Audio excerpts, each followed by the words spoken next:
गुरु ब्रह्म महिमा अलेख शरण। नमस्कार दर्शक वृंद, आपण मानंकु आजिर राशिफल कार्यक्रम मु एस कुमार स्वागत जनाऊँगी। प्रतिदिन निजर राशिफल जानिबा पाई गुरुकृपा यूट्यूब चैनल को सब्सक्राइब करंतु और पाखरे थिबा बेल आइकन को प्रेस करी ऑल नोटिफिकेशन ऑन करी दियंतु, जहा फଳରେ आमे जेतेबेले वीडियो अपलोड करिवो प्रथमे आपण वीडियो देखि पारिबे। आमर यही वीडियो रे आपण संपूर्ण पंचांग सहित मेष ठारू मीन पर्यंत 12 गोटी राशिर राशिफल विषय रे जानि पारिबे। वीडियो को दयाकरी शेष पर्यंत देखंतु। वीडियोटी भल लागिथिले वीडियो को लाइक करंतु एवं आपणक प्रियजन पाखु शेयर करी जणांतु। एबे आसंतु जानिबा आज दिनर संपूर्ण पंचांग विषय। आज 2024 मसीहा सेप्टेम्बर मास 7 तारिख शनिवार, दिल्ली शराब्द सन 1431 साल, स्वाधीन भारताब्द 78 वर्ष, महिमाद 197 वर्ष। उत्कल गजपति श्री श्री गजपति दिव्य सिंह देव महाराजांकर 67 अंक। सौरस्व भाद्रव मास 22 दिन, चांद्रमते भाद्र शुक्ल पक्ष चतुर्थी तिथि, दिबा 2 घंटा 20 मिनिट पर्यंत। आजिर सूर्योदय विरजा क्षेत्र को 5 घंटा 34 मिनिट, सिंह लग्न 3 दंड 41 लिता गते उदय। आजिर सूर्यास्त विरजा क्षेत्र को 5 घंटा 51 मिनिट, कुंभ लग्न 2 दंड 45 लिता गते अस्त। आज तुला चंद्र 60 दंड, चित्रा नक्षत्र दिबा 10 घंटा 39 मिनिट पर्यंत। एहा परे स्वाति नक्षत्र। आज जन्मित शिशुर तुला राशि, वैश्यवर्ण दानवगण, दिबा 10 घंटा 39 मिनिट गते देवगण। आज मृत व्यक्तिर एक पाद पुष्कर दोष, निषिद्ध खाद्य। आज मूला भोजन निषेध अटे, दिबा 2 घंटा 20 मिनिट गते बेल भोजन निषेध अटे। आजिर अमृत योग दिबा 9 घंटा 33 मिनिट गते 12 घंटा 46 मिनिट मध्य, एवं रात्रि 12 घंटा 15 मिनिट गते 12 घंटा 51 मिनिट मध्य। आजिर महेंद्र योग नाही। आजिर काल बेला प्रातरु दिबा 7 घंटा 8 मिनिट मध्य, एवं अपराह्न 4 घंटा 33 मिनिट गते 5 घंटा 51 मिनिट मध्य। आजिर बार बेला दिबा 1 घंटा 24 मिनिट गते 2 घंटा 31 मिनिट मध्य। आजिर काल रात्रि अस्तरु रात्रि 7 घंटा 25 मिनिट मध्य, एवं शेष रात्रि 3 घंटा 43 मिनिट गते 5 घंटा 34 मिनिट मध्य। आजिर राहु काल पूर्वाह्न 9 घंटा ठारू 10 घंटा 30 मिनिट मध्य। आजिर घात चंद्र नाही। दिबा 10 घंटा 39 मिनिट गते मिथुन राशिर घात नक्षत्र, दिबा 2 घंटा 20 मिनिट मध्य वृष राशि और कुंभ राशिर घात तिथि। वृष राशि, सिंह राशि और कन्या राशिर घात 12।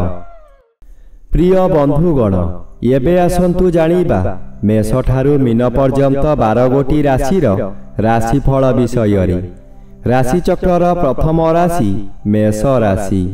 आज मेष राशि जन्मित व्यक्ति मानक सकाशे सप्तम चंद्र अन्य ग्रह द्वारा बाधा पाउथिबारु शुभ फल मिलिब नाही। हठात कोनोसी कारणरू आपणकर आय बंद होई जिव। जेते चेष्टा कले मध्य व्यवसाय को वृद्धि करि पारिबे नाही। कर्म क्षेत्र रे विशृंखला देखा देब। चाकरी करुथिबा व्यक्ति चाकरी रे बहु बाधा विघ्न देई गति करिबे। तळ कर्मचारी माने गुप्त शत्रु पालटी जिबे। गृह मध्यरे स्वामी स्त्री मध्यरे मनांतर होई जिव। अजथारे पिलामानंक उपरे राग सुजाइबे। एबे आसंतु जानिबा राशि चक्रर द्वितीय राशि वृष राशि विषय रे। आज वृष राशि जन्मित व्यक्ति मानक सकाशे षष्ठ स्थान रे चंद्र गोचर करुछंती। ଆପଣଙ୍କ ପରିବାର ମଧ୍ୟରେ ହସ ଖୁସିର ଉତ୍ତମ ବାତାବରଣ ଖେଳିଯିବ। ବିଗତ ଦିନମାନଙ୍କରେ ଆପଣ ପ୍ରତ୍ୟେକ କାର୍ଯ୍ୟରେ ଫେଲ୍ ମାରିଥିଲେ। ଏବେ ଯେଉଁ କାର୍ଯ୍ୟ କରିବାକୁ ଆଗ୍ରହ ପ୍ରକାଶ କରିବେ ତହିଁରେ ସଫଳତା ନିଶ୍ଚୟ ମିଳିବ। ଚତୁର୍ଥ ରବି ବାଧାପ୍ରାପ୍ତ ଅଛନ୍ତି, ଅଶୁଭ ଫଳ ପ୍ରଦାନ କରିବେ ନାହିଁ। ଘାତବାର ଓ ଘାତ ତିଥି ଥିବାରୁ ଆପଣ ଅଧିକ ପରିଶ୍ରମ କରି ଅଳ୍ପ ଲାଭବାନ ହେବେ। ଏବେ ଆସନ୍ତୁ ଜାଣିବା ରାଶିଚକ୍ରର ତୃତୀୟ ରାଶି ମିଥୁନ ରାଶି ବିଷୟରେ। ଆଜି ମିଥୁନ ରାଶି ଜନ୍ମିତ ବ୍ୟକ୍ତିମାନଙ୍କ ସକାଶେ ତୃତୀୟ ରବି ଶୁଭ ଓ ପଞ୍ଚମ ଚନ୍ଦ୍ର ଶୁକ୍ଳପକ୍ଷ ହେତୁ ଶୁଭ ଫଳ ମିଳିବ। ପଞ୍ଚମ ଚନ୍ଦ୍ର ବଳବାନ ଚନ୍ଦ୍ର। ଯେଉଁ ସମୟରେ ପଞ୍ଚମ ଚନ୍ଦ୍ର ଗୋଚର ହେଉଥିବ ଆପଣଙ୍କ ଜ୍ଞାନ ବହୁ ଗୁଣରେ ବଢ଼ିଯିବ।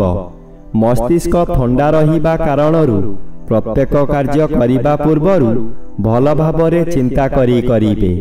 ବିଦ୍ୟାର୍ଥୀମାନେ ଯାହା ପାଠ ପଢ଼ିବେ ତାହା ସବୁଦିନ ସକାଶେ ମନ ମଧ୍ୟରେ ଛାପି ହୋଇ ରହିଯିବ। ଏବେ ଆସନ୍ତୁ ଜାଣିବା ରାଶିଚକ୍ରର ଚତୁର୍ଥ ରାଶି କର୍କଟ ରାଶି ବିଷୟରେ। ଆଜି କର୍କଟ ରାଶି ଜନ୍ମିତ ବ୍ୟକ୍ତିମାନଙ୍କ ସକାଶେ ଚତୁର୍ଥ ସ୍ଥାନରେ ଚନ୍ଦ୍ର ଗୋଚର କରୁଛନ୍ତି। ଆପଣଙ୍କର ଅଶୁଭ ଫଳ ମିଳିବ। ଆପଣ ଅର୍ଥ ସକାଶେ ବିକଳ ହୋଇ ଚତୁର୍ଦିଗ ଭ୍ରମଣ କରିବେ, କିନ୍ତୁ କୌଣସି ସୁଫଳ ମିଳିବ ନାହିଁ। କଥାରେ ଅଛି, ଯେଣେ ଇଚ୍ଛା ତେଣେ ଯା, କର୍ମ ଘେନି ବୁଲୁଥା। ଆପଣ ଯାହା କରନ୍ତୁ ଖାଲି ଅର୍ଥହାନି ହେବା ଛଡ଼ା ଲାଭର ପ୍ରଶ୍ନ ଉଠୁନାହିଁ, ଯାହାଦ୍ୱାରା ମାନସିକ ଚାପରେ ଆପଣ ବିଚଳିତ ହୋଇଯିବେ। ଏବେ ଆସନ୍ତୁ ଜାଣିବା ରାଶିଚକ୍ରର ପଞ୍ଚମ ରାଶି ସିଂହ ରାଶି ବିଷୟରେ। ଆଜି ସିଂହ ରାଶି ଜନ୍ମିତ ବ୍ୟକ୍ତିମାନଙ୍କ ସକାଶେ ଜନ୍ମ ରବି ଓ ଘାତବାର ଅଶୁଭ କରାଇବ। ଆପଣ ଯାହା ଚାହୁଁଥିଲେ ତାହା ହଠାତ୍ ପରିବର୍ତ୍ତନ ହୋଇଯିବ। ମନରେ ଅଜଣା ଭୟ ଜାତ ହେବ। ତୃତୀୟ ସ୍ଥାନରେ ଚନ୍ଦ୍ର ଗୋଚର କରୁଛନ୍ତି। ତୃତୀୟ ଚନ୍ଦ୍ର ଚଳନ ସମୟରେ ଆପଣଙ୍କର ସ୍ୱାସ୍ଥ୍ୟରେ ଉନ୍ନତି ଘଟିବ। ପୂର୍ବରୁ ଥିବା ରୋଗମାନ ଅପସରି ଯିବ। ଆପଣ ଯେଉଁ କାର୍ଯ୍ୟ କରିବାକୁ ଚାହିଁବେ ତହିଁରେ ସଫଳତା ଲାଭ କରିବେ। ହଠାତ୍ ଆପଣଙ୍କର କୌଣସି ଠାରୁ ଶୁଭ ଖବର ପାଇ ମନର ବଳ ବୃଦ୍ଧି ହେବ, ଶରୀରର ତେଜ ବୃଦ୍ଧି ହେବ। ଏବେ ଆସନ୍ତୁ ଜାଣିବା ରାଶିଚକ୍ରର ଷଷ୍ଠ ରାଶି କନ୍ୟା ରାଶି ବିଷୟରେ। ଆଜି କନ୍ୟା ରାଶି ଜନ୍ମିତ ବ୍ୟକ୍ତିମାନଙ୍କ ସକାଶେ ଦ୍ୱାଦଶ ରବି ବାଧାପ୍ରାପ୍ତ ଅଛନ୍ତି, ଅଶୁଭ ଫଳ ପ୍ରଦାନ କରିବେ ନାହିଁ। ଦ୍ୱିତୀୟ ସ୍ଥାନରେ ଚନ୍ଦ୍ର ଗୋଚର କରୁଛନ୍ତି। ଶୁକ୍ଳପକ୍ଷ ହେତୁ ଶୁଭ ଫଳ ମିଳିବ।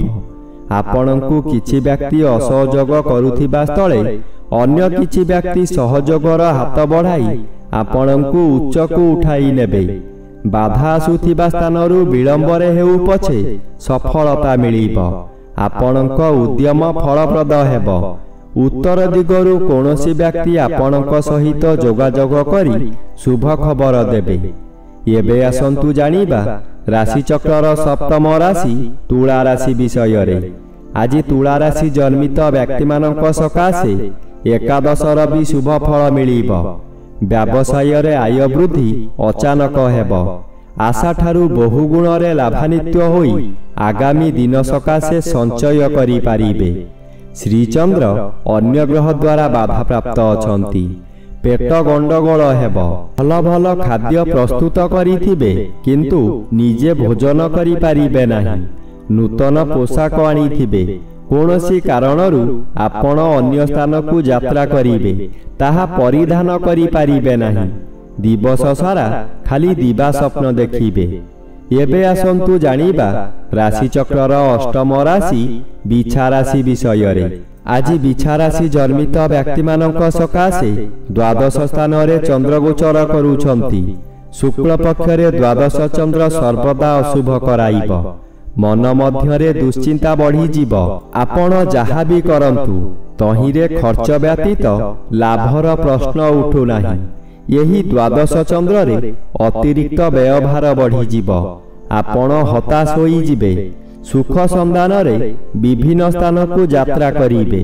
ଶରୀର ଅସୁସ୍ଥ ହେବ। ବନ୍ଧୁବାନ୍ଧବ ଅଶାନ୍ତି ହେବେ।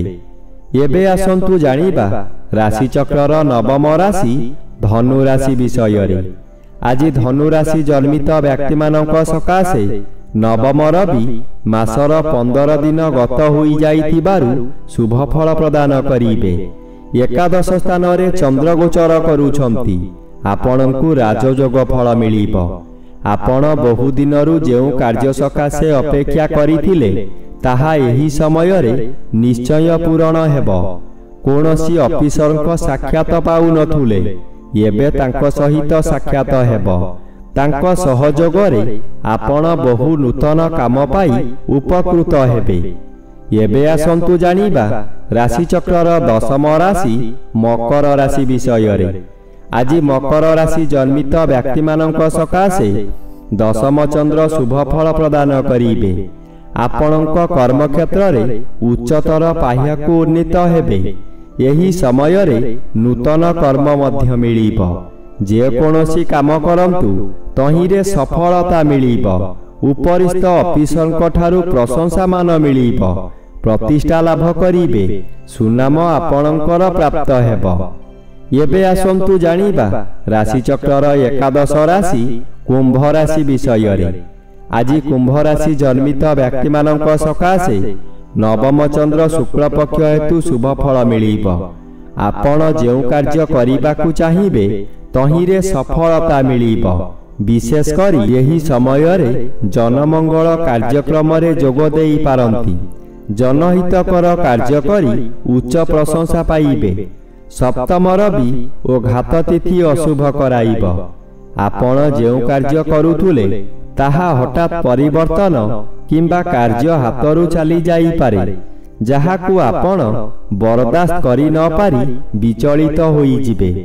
ଏବେ ଆସନ୍ତୁ ଜାଣିବା ରାଶିଚକ୍ରର ଦ୍ୱାଦଶ ବା ଶେଷ ରାଶି ମୀନ ରାଶି ବିଷୟରେ। ଆଜି ମୀନ ରାଶି ଜନ୍ମିତ ବ୍ୟକ୍ତିମାନଙ୍କ ସକାଶେ ଅଷ୍ଟମ ସ୍ଥାନରେ ଚନ୍ଦ୍ର ଗୋଚର କରୁଛନ୍ତି। ଅଷ୍ଟମ ଚନ୍ଦ୍ର ଗୋଚର ସମୟରେ ଅତି ଅଶୁଭ ଫଳ ମିଳେ। ଏହି ସମୟରେ ଆପଣ ଯେଉଁ ସ୍ଥାନକୁ ଯିବେ ସେଠାରେ କଳହ ହେବ। ବିଭିନ୍ନ ପ୍ରକାର କ୍ଷତି ହୋଇ ଆପଣଙ୍କ ମଥା ବିଚଳିତ ହୋଇଯିବ। ରାସ୍ତାରେ ଯିବା ସମୟରେ ଆପଣ ଅନ୍ୟମନସ୍କ ହୋଇପାରନ୍ତି। ସାବଧାନ ନ ରହିଲେ ଯାନବାହନ ଦୁର୍ଘଟଣାକୁ ଏଡ଼ାଇ ଦେଇ ହେବ ନାହିଁ। ଏହି ସମୟରେ ଆପଣଙ୍କୁ ଗରମ ଜ୍ୱର ମଧ୍ୟ ହୋଇପାରେ।